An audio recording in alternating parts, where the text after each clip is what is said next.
What's up, everybody? Welcome in to another edition of Winging It Wednesday. We're getting towards the end of the season, so just a couple more to go. We've got Hunter Hines joining me today. Hunter, I'll start off with the barbecue, the Sweet Virginia Love. This hot sauce and all of them come from our good friends at Always Flavored. You can pour on the first one. So, first hot sauce, my first question for you. You've hit a lot of home runs in your life. Do you remember your first?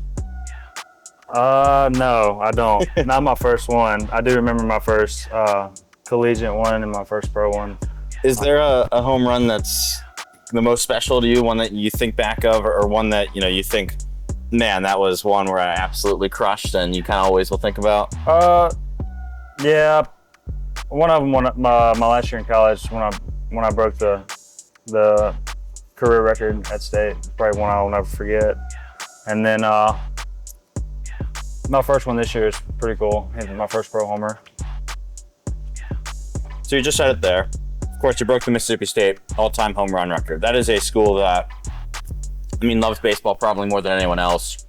How special was it, first off, just to put on the uniform at Mississippi State and be a Bulldog?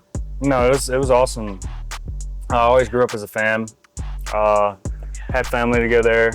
Both of my sisters went there. Always went to games.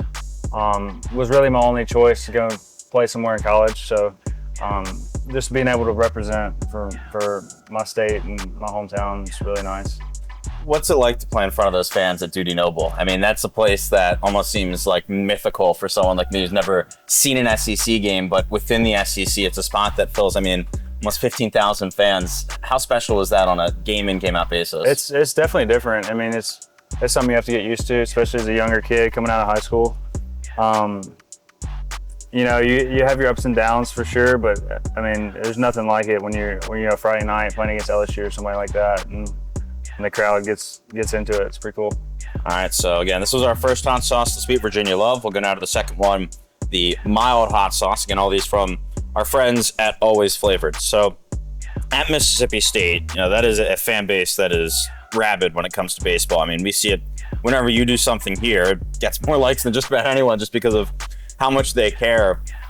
How was that getting used to, being, a kid from, small town Mississippi, and even though, you're used to, going there as a fan, to actually, being a freshman and being, brand new to it and seeing that many people and, having that pressure on you? What was that like, really getting used to it as someone who, first day in, you were a starter and an important part to that team? Yeah, it's different. It's difficult sometimes when you're struggling. Just like, baseball's a hard game, and everybody's going to go through the struggles. But I think just being younger and having to deal with it with more eyes in front of you, it's kind of difficult. But learning to deal with that has really helped me, especially just for now, pro ball, just struggling. Just being able to hit the reset button and get back to normal. And so, you said you've had some ups, some downs too as a professional. What's it been like adjusting to this first pro season where you're playing 6 days a week and you might have a little slump, but you have 132 games where you can make up for it? It's good. It's something that you have to get used to, especially if you have a bad couple weeks in college, like that's pretty much your season. Just getting used to how many games you play and just taking day by day and game by game has been nice. It's been difficult to kind of adjust to that because not every game is the same. But it's just something. It's one of the things I got to get used to as far as pro ball. How is it going from that college routine where you're in it for 4 years and you play the non-conference at the start of the year and then you ramp up and you play your SEC weekend series where there's all eyes on that, to now being a professional and all 132 games are equal. There's not a conference season. What's that like mentally to start the season and know every game matters the exact same?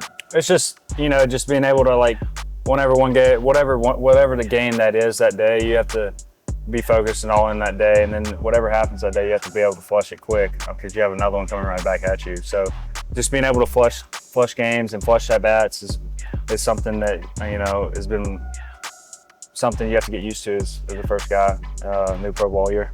So we just talked there about your time at Mississippi State, as we'll now move on to hot sauce number 3, the everyday hot sauce.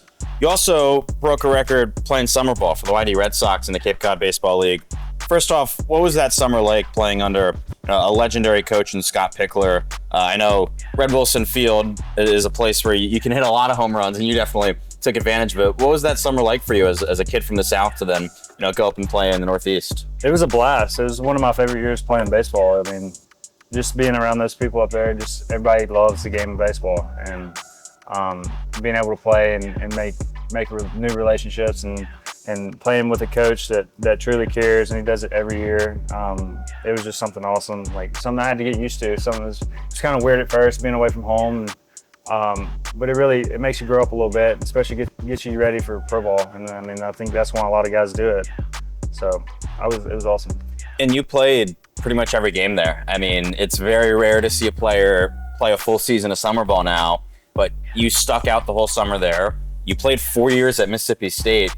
Is loyalty something that's really important to you to stick around when you commit to doing something? Yeah, I think that's just something that, that's just how I was raised. Like, once you start something, you need to do it until you finish. And that's just how I am, kind of. And, my junior year, things didn't quite pan out how they were. And, with the portal and things, I didn't feel like it was right to leave when things got hard. So I just felt like, whenever you stick things out, that's what's best. And that summer in YD, you've got one of your old teammates there now joining the team, and Trevor Moore. How cool is that to, have those relationships of a guy that you were on the same team with a few years ago, and he was the guy who stuck around that whole summer too, to now, a couple years later, he's one of your teammates again. It's pretty cool seeing it come full circle. Yeah, it's just I remember playing with him, and he hasn't changed a bit, so everything's good. Now, I don't know if you remember this, but do you remember who was calling a lot of your home runs that summer? I don't. It was Luke Westpoli, one of our broadcasters. He was the voice of the Whitey Red Sox that year. Really? Luke and I were both on the Cape for 2 years, so we definitely saw how special of a place that is. Yeah.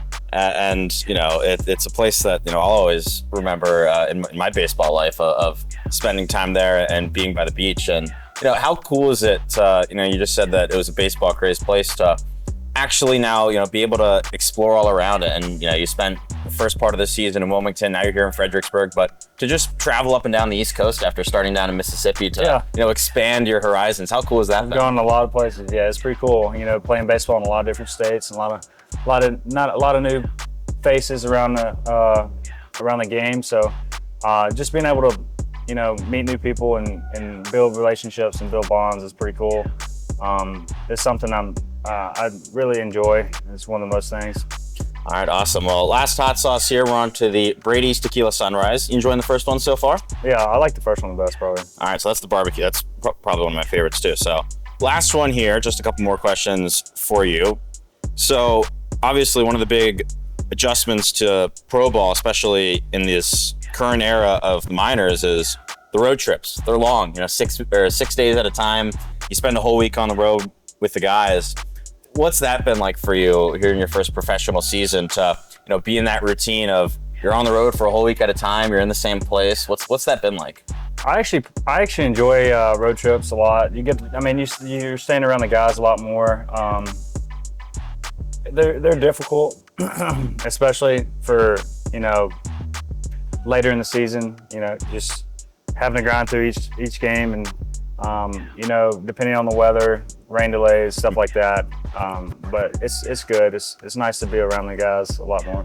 Is there a place or a ballpark, now this is either in professional baseball or back in your college days, that you loved the most as a power hitter, one that really stuck out to you, or do you kind of just do your thing and not really change anything depending on the dimensions? No, it doesn't really matter to me. I mean, there's a lot of cool ballparks I've played in that it's hard to name one, but no, I pretty much just go play the game and just see what happens. All right, last one for you.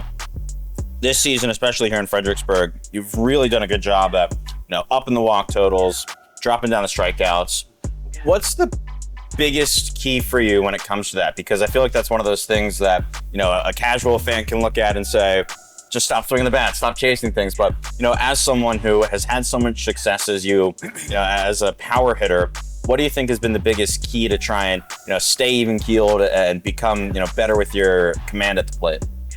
Just having a really good approach each and every day. That doesn't really change, you know, when things are going good or when things are going bad, just kind of stick with that same process. And I've had a lot of help down here to give me an approach that works for me. And I'm just really thankful that I got the chance to come down here and figure things out. And it's helped. Well, Hunter, thank you so much. This was Winging It Wednesday. And again, a big thank you to our friends at Always Flavored.